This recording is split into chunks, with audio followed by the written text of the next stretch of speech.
Eu jamais deveria ter olhado naquele espelho.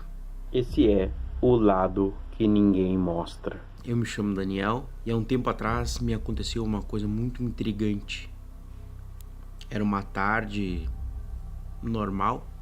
Eu e minha esposa tínhamos ido até o cemitério e ela não se sentia muito bem, queria levar umas flores. E bom, depois a gente veio para casa. Quando a gente veio para casa, algumas coisas passaram pela minha cabeça, alguns conhecimentos antigos lidos em livros, conselhos recebidos de pessoas mais velhas. Eles diziam: sempre que for ao cemitério, depois, ao chegar em casa, deixe os tênis do lado de fora. Eu não acreditava muito nisso. A gente não acredita muito nas coisas que os antigos ensinam. E bem, as coisas são como tem que ser, para que a gente possa aprender algo. O que eu aprenderia naquele dia seria bem inusitado. Eu me lembro claramente que ela começou a ficar levemente irritada. Ela não é uma pessoa muito irritada, mas começou a ficar irritada do nada.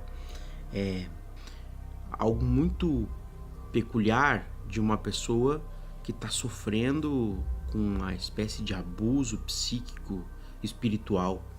É como se alguém lhe estivesse falando no ouvido coisas para lhe deixar mais irritada e fazer com que isso gerasse briga, para esse campo energético que existe em volta da gente fluísse de uma maneira descomposta e essa entidade, seja como queira chamar, se alimente disso.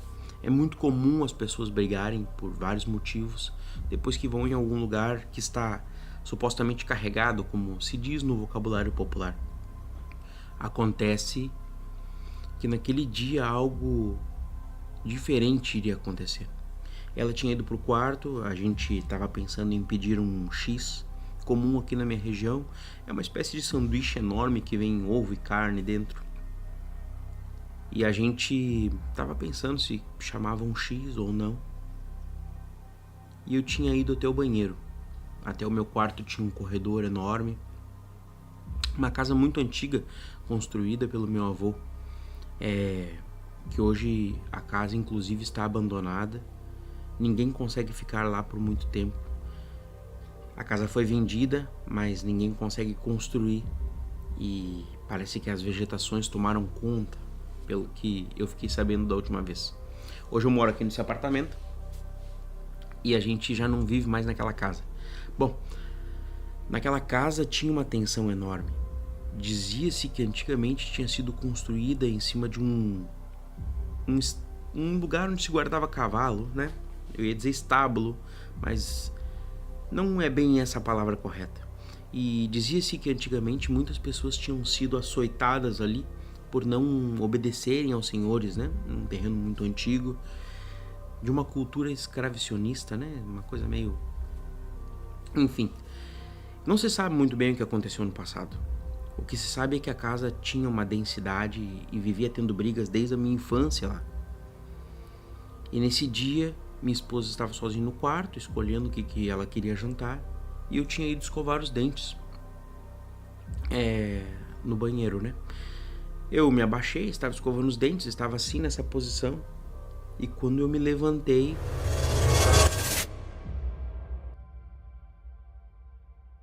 ocorreu algo que nunca na minha vida eu iria esquecer. Algo que eu levo comigo até hoje. Através do espelho, eu vi um vulto passando atrás de mim. Como se eu passasse um vulto ali atrás agora.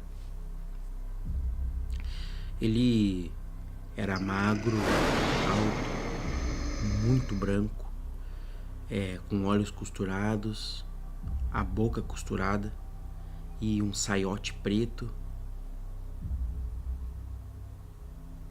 com uma energia que dava para sentir enquanto eu escovava os dentes. Começou me arrepiando desde o pé, pela coluna, e agora de lembrar eu me arrepio de novo. Até a nuca, e uma pressão nos meus ombros, como se estivesse me forçando para baixo. Claro que pode ser, eventualmente, meu cérebro dizendo que eu tava com medo por algo que eu vi. A cena foi inusitada e ele caminhava atrás de mim, não na minha direção, mas na direção do quarto onde estava minha esposa. Foi algo terrível que eu nunca esqueci. É um relato pessoal de um momento vivenciado que eu não desejo para ninguém, porque foi um momento, na verdade, até separador da realidade para mim, do que é real e do que não é, que fez com que eu definisse um caminho à frente, baseado em conhecimentos e pesquisas, porque quando você nunca viu, você não acredita, mas a partir do momento em que você vivencia algo, tudo muda. E isso mudou dentro de mim. A partir daí eu comecei não só a crer, como a pesquisar, como a entender, como a me dedicar a ajudar pessoas que sofrem com isso. Eu queria contar esse relato para vocês, para explicar o que foi que eu vi naquele dia. Claro que o relato não acaba por aí. No meu quarto, onde minha esposa estava sozinha, escolhendo a janta, comecei a ouvir barulhos estranhos e o medo me tomou por completo. Eu não lembrava de mais nada naquele momento, apenas em ir até lá, só que minhas pernas tinham congelado e na hora me bateu um desespero e eu fiquei pensando que tipo de homem que eu sou que tem medinho de alguma coisa que viu. Um estalo na minha mente me fez lembrar de um episódio de um seriado que eu tinha olhado, onde explicava que às vezes a gente vê coisas que não existem, mas o nosso cérebro vê mesmo assim. E por um momento, esse estalo científico me disse, talvez possa ser algo no teu cérebro. Talvez não esteja ali. E isso foi o suficiente para me tirar daquela sensação imposta por aquela criatura, aquele vulto sobrenatural que passou atrás de mim, e ir até o quarto para auxiliar minha esposa, que tinha desmaiado, porque a pressão tinha sido tanta, talvez ela tenha visto algo. Eu perguntei e depois ela disse que não lembrava. Talvez ela tenha visto, tenha se assustado e o cérebro dela tenha dito para ela, olha, se desliga porque a coisa aqui não tá fácil. Enfim, o que aconteceu a seguir foi terrível, mas só posso contar em um outro momento. Se você gosta desse tipo de conto e se você tem contos assim, mande pro canal para que eu possa estar narrando para as pessoas, porque é uma coisa que eu gosto muito de fazer. Não se esqueça de se inscrever no canal. Obrigado por assistir.